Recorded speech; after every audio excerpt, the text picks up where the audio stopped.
그날의 편지. 3화 첫 데이트. 오래된 거리. 데이트를 앞둔 아침. 새벽 5시. 정희는 잠에서 깼다. 평소보다 2시간이나 일찍 일어난 것은 설렘 때문이었다. 아니, 설렘이라고 해도 되는 걸까? 이른이 넘은 나이에 이런 감정을 느끼는 것이 맞나 싶어 스스로 의아했다. 거울 앞에 선 정희는 1시간째 같은 자리에서 서성이고 있었다. 옷장에서 꺼낸 블라우스와 치마를 번갈아 가며 몸에 대어 보았지만 마음에 드는 것이 없었다. 이 나이에 데이트라니. 정희는 스스로에게 놀라며 작은 한숨을 내쉬었다. 결혼 후 처음으로 이런 마음으로 옷을 고르고 있었다. 남편과의 데이트도 이렇게 떨리지는 않았는데, 물론 그때는 젊었고 서로 무엇이든 자연스러웠다. 하지만 지금은 달랐다. 50년이라는 긴 시간이 두 사람 사이에 가로놓여 있었다. 나는 지금 정말 설레는 걸까? 정희는 거울 속 자신을 바라보며 중얼거렸다. 백발이 되고 주름이 늘었지만 눈빛만은 여전히 또렷했다. 아니, 어쩌면 젊었을 때보다 더 깊어진 것 같았다. 하지만 동시에 두려움도 있었다. 이 사람을 믿어도 될까? 다시 상처받지는 않을까? 결국 연두색 가디건에 베이지 치마를 선택했다. 상우가 밝은 색이 잘 어울린다고 했던 말이 문득 떠올랐기 때문이었다. 거울 앞에서 마지막으로 머리를 정리하며 정희는 마음을 다잡았다. 오늘은 정말 새로운 시작이구나.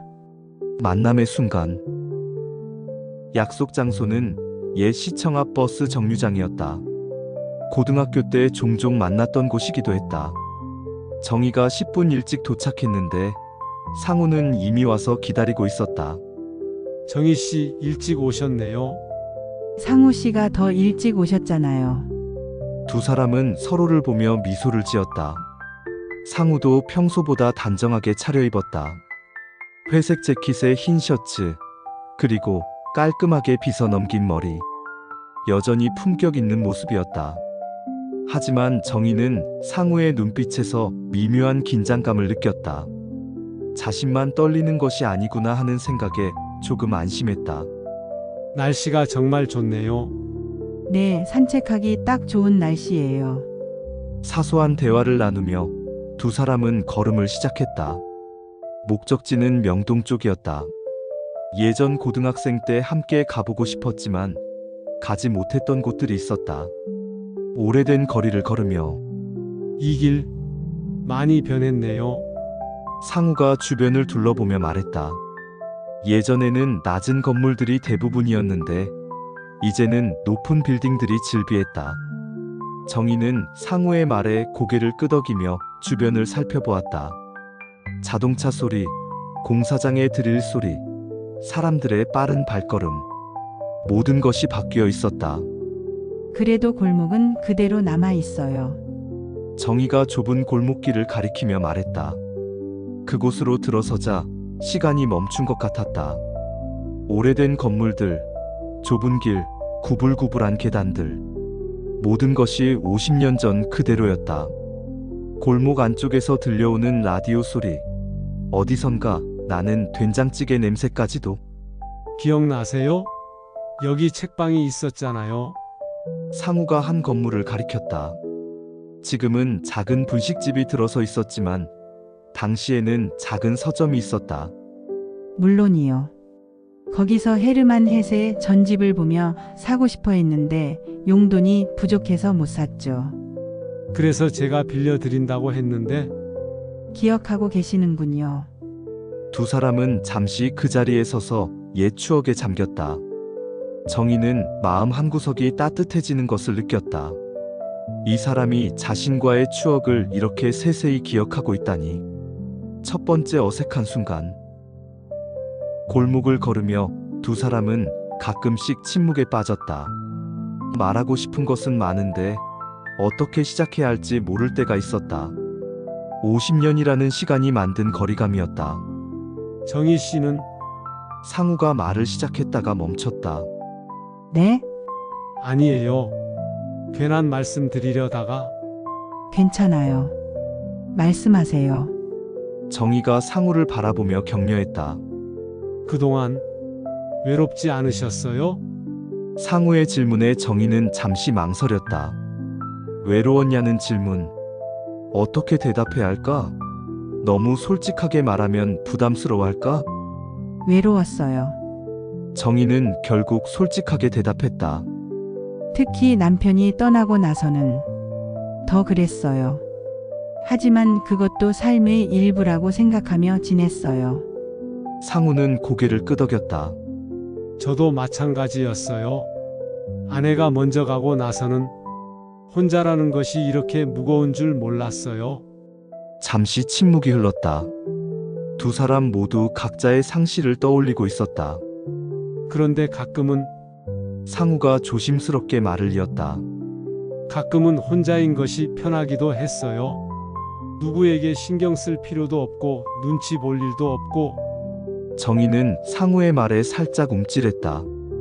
그 말이 지금 자신과 함께 있는 것도 부담스러워 한다는 뜻인가? 이 사람도 결국 혼자가 편한 걸까? 정희의 마음에 작은 상처가 생겼다. 하지만 겉으로는 태연하게 웃으며 대답했다. 그럴 수도 있겠네요. 상우는 정희의 표정 변화를 눈치챘다. 자신의 말이 오해를 불러일으킨 것 같았다. 아, 그런 뜻이 아니에요. 지금 정희 씨와 함께 있는 것은 괜찮아요. 이해해요. 정희가 미소를 지으며 말을 막았다. 하지만 그 미소는 전보다 조금 어색했다. 벚꽃이 남은 길. 걸음을 재촉하며 두 사람은 작은 공원에 도착했다. 벚나무들이 줄지어 서 있었고 아직 몇 송이 꽃이 남아 있었다.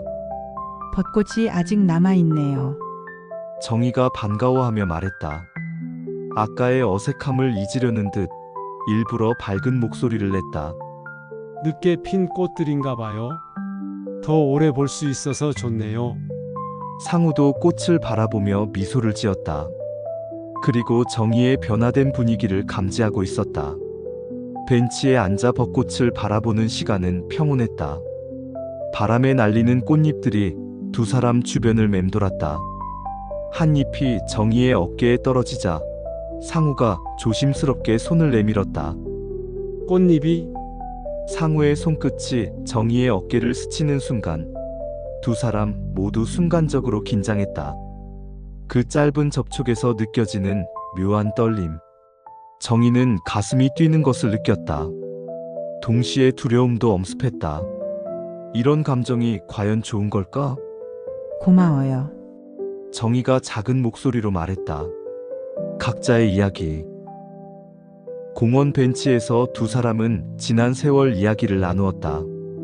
결혼 생활, 자녀들, 직장 생활. 서로 몰랐던 50년의 시간들. 아들이 둘, 딸이 하나 있어요. 모두 결혼해서 각자 살고 있고요. 정희가 먼저 자신의 이야기를 꺼냈다. 다들 효자, 효녀들이에요. 자주 안부를 묻고 가끔 찾아오기도 하고. 하지만 아무래도 각자 바쁘잖아요. 그래서 혼자 있는 시간이 많아요. 상우는 공감한다는 듯 고개를 끄덕였다. 저도 비슷해요. 딸 둘이 있는데 둘 다 멀리 살고 있어요. 한 명은 부산에, 한 명은 미국에 있고요. 그럼 더 외로우시겠어요. 그래도 영상 통화를 자주 해요. 기술이 좋아져서 그나마 다행이에요. 잠시 침묵이 흘렀다. 각자 자녀들을 떠올리고 있었다. 정희 씨, 혹시 자녀들이 뭐라고 하지 않나요? 이렇게 만나는 것에 대해서. 상우의 질문에 정희는 잠시 당황했다. 사실 아이들에게 상우 이야기를 하지 않았기 때문이었다. 아직 말하지 않았어요. 아, 그렇군요. 상우의 표정이 미묘하게 변했다. 뭔가 실망한 것 같기도 하고 안도한 것 같기도 했다. 왜 안도하는 것처럼 보이지? 정희는 상우의 반응이 이상했다. 혹시 자신과의 만남을 숨기고 싶어 하는 건 아닐까? 다방을 찾아서. 혹시 그 다방 아직 있을까요? 상우가 갑자기 화제를 바꾸며 물었다. 어떤 다방요? 예전에 가보고 싶다고 했던 그 다방. 청춘 다방 말이에요. 정희의 눈이 반짝였다. 아까의 어색함이 조금 풀리는 것 같았다. 아직 있어요. 며칠 전에 지나가다 봤거든요. 정말요? 그럼 가볼까요? 두 사람은 다방을 찾아 나섰다. 좁은 골목 안쪽에 청춘다방이라는 간판이 아직 그대로 걸려 있었다. 네온 사이는 몇 글자가 나가 있었지만 여전히 운영되고 있었다. 추억의 다방에서. 다방 안은 50년 전 그대로였다. 빨간 벨벳 소파, 둥근 테이블, 벽에 걸린 오래된 액자들. 시간이 멈춘 공간 같았다. 담배 냄새가 희미하게 배어 있고 구석에서는 오래된 라디오에서 흘러나오는 7080 가요가 잔잔하게 울렸다. 어서 오세요. 나이 지긋한 사장님이 반갑게 맞아주었다. 70대 중반쯤으로 보이는 사장님도 이 다방과 함께 늙어간 것 같았다. 커피 2잔 주세요. 상우가 주문했다. 설탕과 프림은 어떻게 드릴까요? 저는 설탕 하나만 넣어주세요. 정희가 대답했다. 저도 똑같이 해주세요. 상우도 따라서 말했다. 커피가 나오자 두 사람은 조심스럽게 한 모금씩 마셨다. 진한 원두향이 코끝을 자극했다. 약간 쓴맛이 강했지만 그것마저 추억 같았다. 이 맛. 예전 그대로네요. 정희가 감탄했다. 정말 그러네요. 시간이 멈춘 것 같아요. 다방 안에서 나누는 대화는 더욱 친밀했다. 아무래도 둘만의 공간이라는 느낌 때문이었을까. 다른 손님들도 몇 명 있었지만 모두 조용히 자신들만의 시간을 보내고 있었다.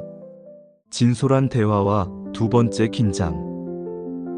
상우 씨, 네, 처음 만났을 때부터 지금까지 어떤 기분이세요? 정희의 질문에 상우는 잠시 커피잔을 돌리며 생각했다. 신기해요. 그리고 고마워요. 고마우시다니요? 다시 만날 수 있어서요. 그리고 정의가 예전 그대로여서 예전 그대로라니요? 따뜻하고 진실한 모습 말이에요. 변하지 않았어요. 정희는 얼굴이 붉어졌다. 하지만 동시에 의문이 들었다. 상우 씨는 저를 정말 잘 알고 계신 건가요? 무슨 말씀이세요? 50년 전에는 겨우 몇 달 알았을 뿐이에요. 그때의 저와 지금의 저는 많이 다를 텐데. 상우는 잠시 당황스러워했다. 예상하지 못한 질문이었다. 그건 맞는 말씀이지만 혹시 상우 씨가 기억하고 계신 저는 실제 제가 아니라 상우 씨가 만들어낸 이미지는 아닐까요? 정희의 말에 상우는 할 말을 잃었다. 사실 그런 면이 없지 않았다. 50년 동안 그리워하며 만들어낸 이상적인 정희의 모습이 있었으니까. 정의, 저도 그래요. 상우 씨에 대해서 정말 잘 알고 있는 건지 확신이 서지 않아요. 다방 안에 잠시 무거운 침묵이 흘렀다. 두 사람 모두 현실을 마주하고 있었다. 서로를 이해하려는 시도. 그럼 다시 알아가면 되지 않을까요? 상우가 조심스럽게 말했다. 처음부터요. 꼭 처음부터는 아니더라도 지금의 우리를 알아가는 거죠. 정희는 상우의 말에 고개를 끄덕였다. 맞아요. 그게 맞는 것 같아요. 우리 너무 성급했던 것 같아요. 과거의 감정에만 의존하려고 했고. 앞으로는 천천히 지금의 우리 모습 그대로 알아가 봐요. 상우는 안도하며 미소를 지었다. 그러고 싶어요. 커피를 다 마시고 나서 두 사람은 잠시 다방 안을 둘러보았다. 벽에 걸린 오래된 사진들, 먼지가 쌓인 장식품들, 모든 것이 시간의 흔적을 보여주고 있었다. 새로운 발견. 그런데 지금 만나보니 어떠세요? 정희가 물었다. 예상과 달라요. 어떻게 다른가요? 더 현실적이에요. 그리고 더 복잡하고 정희는 상우의 솔직함이 고마웠다. 저도 그래요. 상우 씨가 생각보다 조심스러우시고 가끔은 머뭇거리시는 것 같아요. 머뭇거린다니요? 뭔가 말하고 싶은데 참으시는 것 같을 때가 있어요. 상우는 잠시 망설이는 표정을 지었다. 정희의 관찰이 정확했다. 실제로 말하지 못하고 있는 것이 있었다. 혹시 저한테 숨기시는 일이 있나요? 정희의 직접적인 질문에 상우는 더욱 어색해했다. 숨기는 건 아니고 아직 말씀드릴 때가 아닌 것 같아서 무슨 일인데요? 지금은 좀 더 시간이 필요할 것 같아요. 정희는 상우의 대답에 불안함을 느꼈다. 뭔가 중요한 일을 숨기고 있는 것 같았다. 해질 무렵의 이별. 다방을 나온 두 사람은 다시 공원으로 향했다. 해가 지기 시작했다. 하늘이 주황색으로 물들어가고 있었다. 시간이 정말 빨리 지나갔네요. 정희가 아쉬워하며 말했다. 정말 그래요. 정희와 함께 있으면 시간 가는 줄 몰라요. 저도요. 하지만 마음 한편에는 아까 대화에서 느꼈던 불안감이 남아 있었다. 상우가 숨기고 있는 것이 무엇일까? 버스 정류장에서 두 사람은 잠시 망설였다. 헤어지기 아쉬웠지만 동시에 복잡한 감정들도 정리할 시간이 필요했다. 다음에는 언제 만날까요? 상우가 조심스럽게 물었다. 다음 주 같은 시간은 어떠세요? 좋아요. 그런데 다음에는 어디로 갈까요? 정희는 잠시 생각했다. 미술관은 어떠세요? 예전에 같이 가보고 싶다고 했던 곳 있잖아요. 좋은 생각이에요. 상우의 얼굴에 미소가 번졌다. 하지만 그 미소 뒤에 여전히 뭔가 숨기고 있는 것 같은 그림자가 있었다. 돌아가는 길의 생각. 버스 안에서 정희는 오늘 하루를 되돌아보았다. 처음에는 어색했지만 시간이 지나면서 자연스러워졌다. 상우도 예전처럼 따뜻하고 배려심 깊은 사람이었다. 하지만 동시에 뭔가 불안한 느낌도 있었다. 상우가 숨기고 있는 것이 무엇일까? 혹시 자신이 알면 상처받을 만한 일일까? 이 사람을 정말 믿어도 될까? 정희는 창밖을 바라보며 생각에 잠겼다. 무엇보다 오늘 깨달은 것이 있었다. 사랑은 단순히 설레는 감정이 아니라는 것. 서로를 이해하고 싶은 마음, 함께하고 싶은 마음이 더 중요하다는 것. 하지만 그것만으로 충분할까? 버스 창밖으로 보이는 석양이 아름다웠다.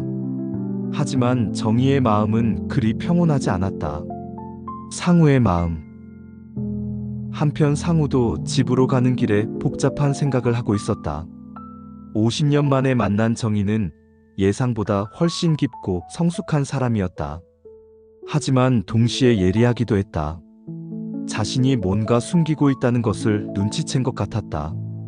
언젠가는 말해야 하는데 상우는 한숨을 내쉬었다. 아직 말할 수 없는 이유가 있었다. 정희가 알게 되면 실망할지도 모른다는 두려움 때문이었다. 새로운 시작의 예감과 불안. 집에 도착한 정희는 오늘 입었던 옷을 벗으며 복잡한 심경이었다. 설렘도 있었고 불안함도 있었다. 거울을 보니 얼굴에 생기가 돌아 있었다. 오랫동안 잊고 있었던 설렘, 그리고 누군가를 이해하고 싶은 마음. 하지만 동시에 의문도 있었다. 상우가 숨기고 있는 것이 무엇일까? 그것이 두 사람의 관계에 어떤 영향을 미칠까? 다음 주가 벌써 기다려졌다. 미술관에서는 또 어떤 대화를 나누게 될까? 서로에 대해 무엇을 더 알게 될까? 정희는 침대에 누우며 오늘의 마지막 생각을 정리했다.